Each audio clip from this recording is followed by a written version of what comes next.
موسیٰ کے عصا کو ضرورت ہے. فَقُلْنَا اضْرِب بِعَصَاكَ الْبَحْرَ, ہم نے موسیٰ سے کہا کہ مارو لاٹھی کو. ہم نے موسیٰ پر وحی کی. فَأَوْحَيْنَا أَنْ أَلْقِ, ہم نے موسیٰ پر وحی کی, ہم نے موسیٰ کو حکم دیا, ہم نے موسیٰ سے یہ کہا, ہم نے موسیٰ سے وہ کہا. یعنی موسیٰ کا عصا پروردگار کے حکم کے تابع ہر مرحلے پر خدا کے حکم کی موسیٰ کو ضرورت ہے. وہی بتائے گا خدا کہ تم کرو تو کیا کرو. دیکھیے عزیزان گرامی, اور کبھی اور اس کے بعد آئیے ذرا میدان خیبر کی طرف. جب علی بن ابی طالب گئے اور علی بن ابی طالب نے مرہب کو مارا, قتل کیا, اس کا گلا کاٹا, سر تن سے جدا کیا. یہاں پر یہ بات بھی کہتا چلوں کہ اس کے بعد دستور یہ تھا کہ لاش کو برہنہ اڑیاں کر دیتے تھے. اور جب علی بن ابی طالب سے کہا گیا کہ علی مرہب جیسے پہلوان کو مارا, تم اس کی لاش کو ایسے ہی چھوڑا, ذرا خون کلا اتار لیتے, اس کی بڑا قیمتی ساز و سامان تھا.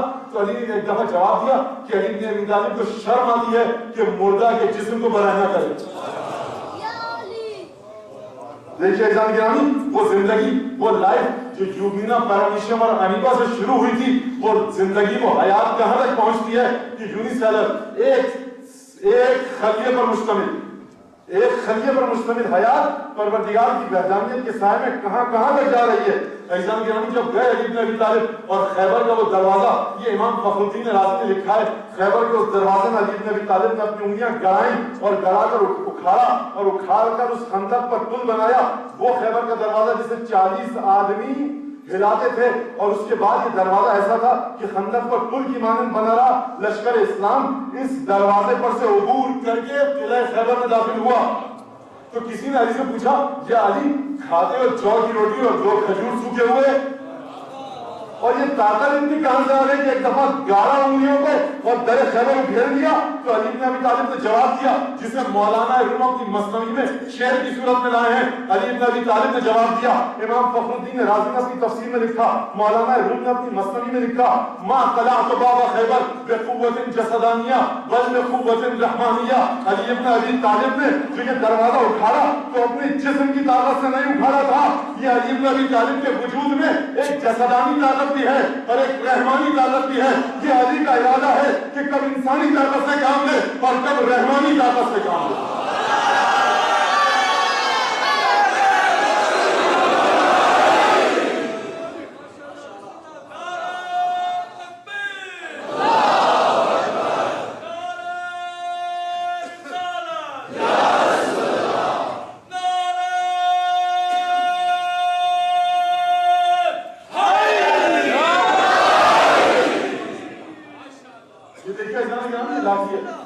یہ ایسا امام ہے آپ کو ملا ہے جس کے دروازے کو چھوڑ کر اور کس کے دروازے کی طرف جاؤ گے بھائی.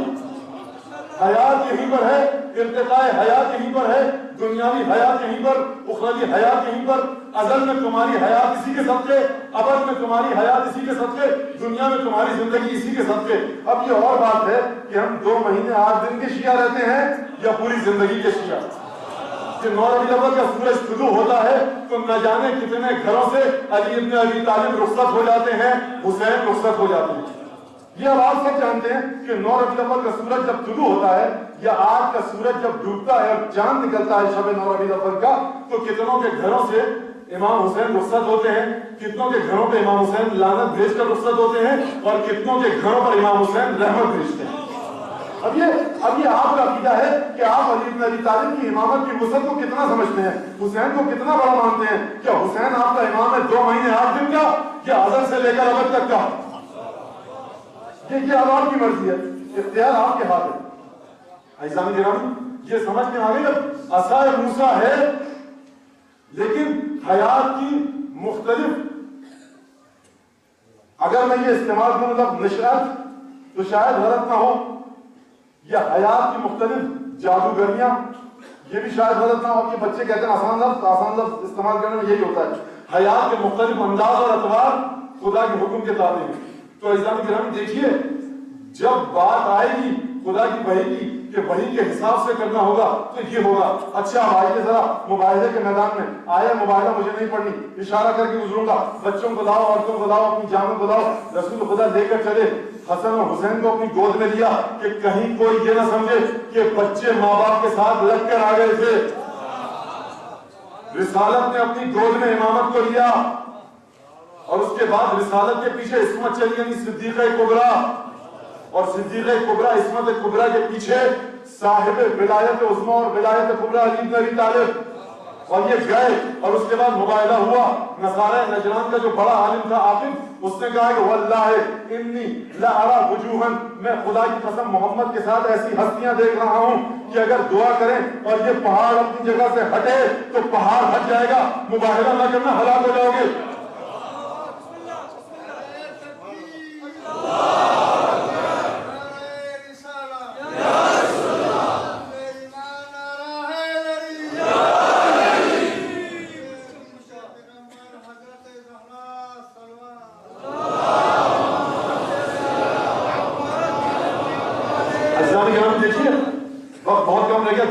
مسائل بھی مجھے ختم کرنے اور جو فضائل کی ایک دو باتیں رہ گئی. تو عزیزان گرامی دیکھیے کہ جب مباہلے کے لے کر چلے اور گئے، آخر نے جملہ کہا، گفتگو ہوئی. اسی آیت کے ذیل میں جناب فخر الدین رازی نے، بہت بڑے مفسر، محدث، متکلم، فلسفی، مختلف علوم کے ماہر ہیں، یہ اشعری مذہب ہیں.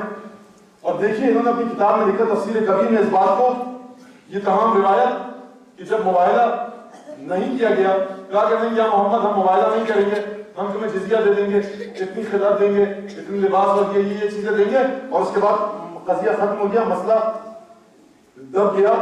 تو اس کے بعد رسول نے ایک عجیب حدیث پڑھی، اور رسول نے یہ حدیث کہنے سے پہلے ایک اور کام کیا. رسول نے کہا کہ دیکھو ہم دعا کریں گے کہ جھوٹوں پر خدا کی لعنت، اور مڑ کر علی، فاطمہ، حسن، حسین کو مخاطب کیا، اذا دعوت فامنوا، جب میں دعا کروں تو فاطمہ، علی، حسن، حسین تم آمین کہنا. یعنی کیا مطلب؟ اچھا یہ آمین سمجھ میں نہیں آیا، یہ دعا سمجھ میں نہیں آئی کہ دعا کون سی کرنا، آمین کس لیے کہنا. دعا سمجھ میں اس وقت آئی جب امام فخر الدین رازی نے روایت مکمل لکھی. رسول جب مباہلے کے میدان سے پلٹے تو یہ کہتے ہوئے پلٹے، واللہ لو باہلوا واللعنوا، اگر یہ مباہلہ کرتے اور ہم پر لعنت بھیجتے، لمسخوا قردۃ والخنازیر، تو یہ نصارہ نجران بندروں اور سوروں کی صورت میں مسخ ہو جاتے. ولما حال الحول علیہم، اور ابھی ایک سال نہ گزرتا کہ ان میں سے کوئی باقی نہ رہتا. وَلَسْتُرِمَ الْوَادِيُ عَلَيْهِمْ نَارًا، اور پوری کی پوری وادی نجران آتش عذاب الہی سے بھر جاتی. اچھا اب سمجھ میں آیا آپ کہ دیکھیے یہ اہل بیت کا ارادہ کیا ہے. یہ اہل بیت کا ارادہ یہ ہے کہ اب جو ہمارا عقیدہ ہے نا کہ ارادہ الہی اہل بیت کے ذریعے سے گزر کر آتا ہے. تو دیکھیے وہاں حکم دے دیا گیا کہ بچوں کو لے کر چلے جاؤ. اب ارادہ الہی یہ ہے کہ جو جھوٹا ہوگا یہ نصارہ نجران، ان پر عذاب آئے گا، نجران کی وادی کو آگ سے بھر جانا ہے، سور اور بندروں کی صورت میں انہیں مسخ ہو جانا ہے. لیکن کس کی دعا کے نتیجے میں؟ پنجتن کی دعا کے نتیجے میں. یعنی پنجتن کا ارادہ وہ ہے، وہاں موسیٰ کا عصا، اس کی حیثیت یہ ہے ہر مقام پر خدا حکم دے، ہر مقام پر خدا بات کرے، ہر مقام پر خدا وحی کرے. لیکن یہ اہل بیت کا ارادہ ہے کہ پروردگار کا ارادہ ان کے ذریعے سے ہو کر جاری ہوگا. اب تمہیں دعا کی ضرورت نہیں ہے، بس فاطمہ کے ہاتھ اٹھے دعا کے لیے اور یہاں وادی میں ہاتھ لگ جائے. یہ ارادہ صدیق کبریٰ ہے، یہ ارادہ علی بن ابی طالب ہے، یہ ارادہ حسن اور حسین ہے. یہ ہے، اسی لیے فرمایا لو کشفت الغطاء مصدق تو یقینا. بس عزیزان گرامی یہ ارادہ الہی ان کے ذریعے سے ہو کر آتا ہے. بس میرے پاس کچھ تقریباً بلکہ دقیقاً اس وقت 8 منٹ ہیں. 8 منٹ میں مجھے پورے مسائل ختم کرنے ہیں. عزیزان گرامی دیکھیے یہ ارادہ الہی ہے، حسین ابن علی کے ذریعے جاری ہوگا. حسین کے لیے کوئی مشکل نہیں ہے، ٹھوکر مارے نہر جاری ہو جائے نہیں ہے، یہ بھی غلط ہے. ہمارا عقیدہ یہ ہے حسین دل میں ارادہ کرے چشمہ جاری ہو جائے. دل کا ارادہ کافی ہے، کیونکہ ان کا ارادہ خدا کا ارادہ ہے، ان کی مرضی خدا کی مرضی. جو مجھے حکم دیا گیا مسائل پڑھنے کے، عجیب بات کی شاعر نے، جنباں ہے عرش اپنا دھڑک ہے دل دونی، جنباں ہے عرش اپنا دھڑک ہے دل دونی، اصغر کے پالنے کو ملا خود ہی شکر. زلف حسین کھل کے بہے دجلہ نصیب، در حجاب قدس میں اے بندہ عظیم، عجیب خطاب ہے پروردگار کا، عرش الہی۔ عزیزان گرامی، بخدا خدا کی قسم، تمام مقدسات الہی کی قسم کہ حسین کی قربانی نے لقد شعرت منہ اذلت العرش، بنیاد عرش الہی کی ہل گئی حسین بن علی کی قربانی سے۔ جنبہ عرش اپنا دھڑک ہے دل دنی، اصغر کے پالنے کو ہلا خود کی شمیم، زلف حسین کھل کے بہے دجلہ نسیم، اور پیرے ہیں یہ درآ حجاب قدس میں اے بندہ عظیم۔ حسین کی قربانی اصغر کے بعد جو تھی، شاعر کہہ رہا ہے کہ اب حجاب قدس میں آ جا تو حسین، پیرے ہیں یہ لہو میں انہیں سرخرو کرو، زہرا کے آنسوؤں سے فرشتوں رجوع کرو۔ چھٹے امام سے پوچھا گیا کہ مولا حاجت کے لیے کیا کریں؟ روایت میں ہے کہ کہا 2 رکعت نماز پڑھ کے 100 دفعہ یہ کہو اللہم انی انشدک بدم المظلوم، خدایا تجھے قسم دیتے ہیں مظلوم کے خون کی۔ کہا کہ مولا یہ مظلوم کا خون کون ہے؟ کہا یہ حسین کے ننھے بچے۔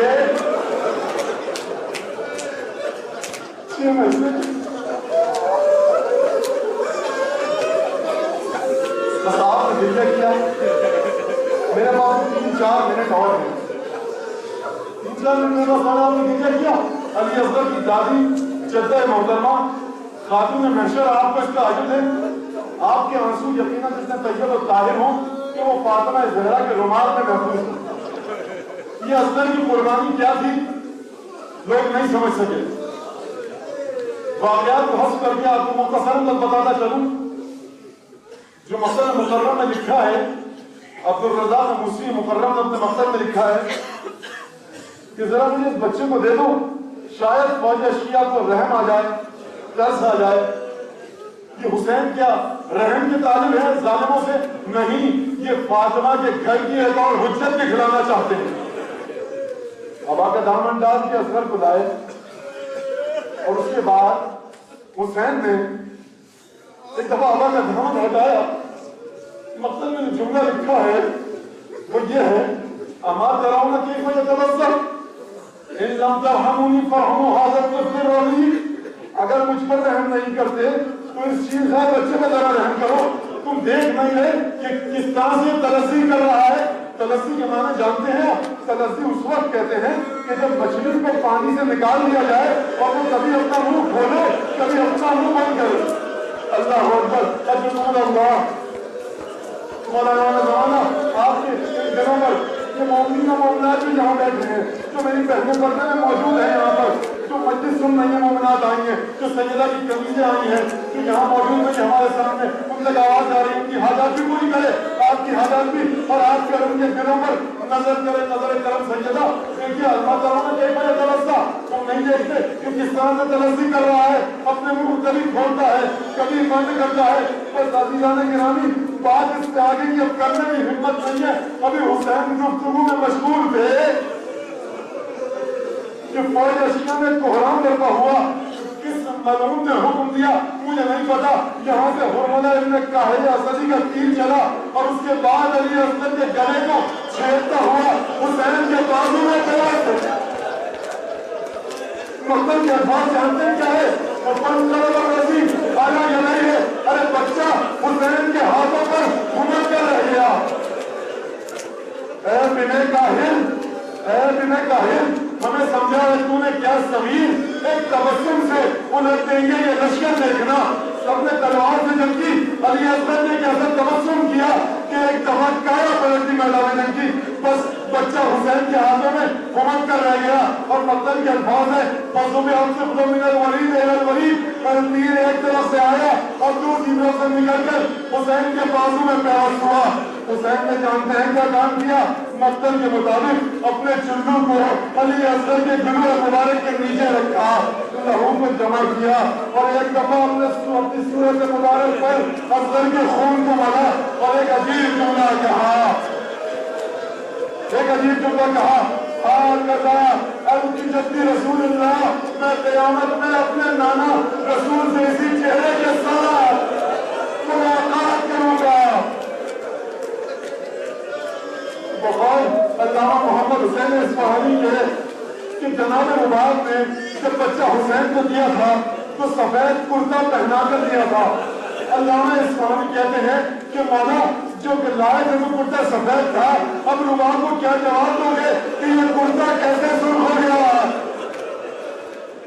حسین لائے گم کے شہیدان اصغر کو ماں سے کس طرح سامنا کیا، بھومی کا کس طرح سامنا کیا، میں نہ بتا سکتا ہوں، نہ بتانے کی طاقت ہے۔ تو عزیزان گرامی آخری جملہ سنتے جائیے کہ حسین ایک دفعہ کربلا کی زمین گرم پر بیٹھے، اپنے زانو زمین پر رکھے، تلوار سے قبر کھودی اور اصغر کو دفن کیا۔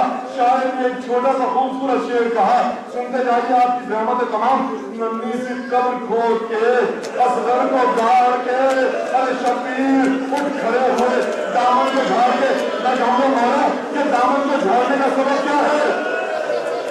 حسین اپنی زبان حال سے پکاریں گے کہ دیکھ اے نادان شخص، حسین کے پاس قاسم تھے، عباس تھے، علی اکبر تھے اور محمد تھے، میں نے سب کا سب لٹا دیا۔ کہ 6 مہینے کا بچہ تھا وہ بھی لٹا دیا، دامن جھاڑ کے بتا دیا کہ اب حسین کے پاس کچھ نہیں۔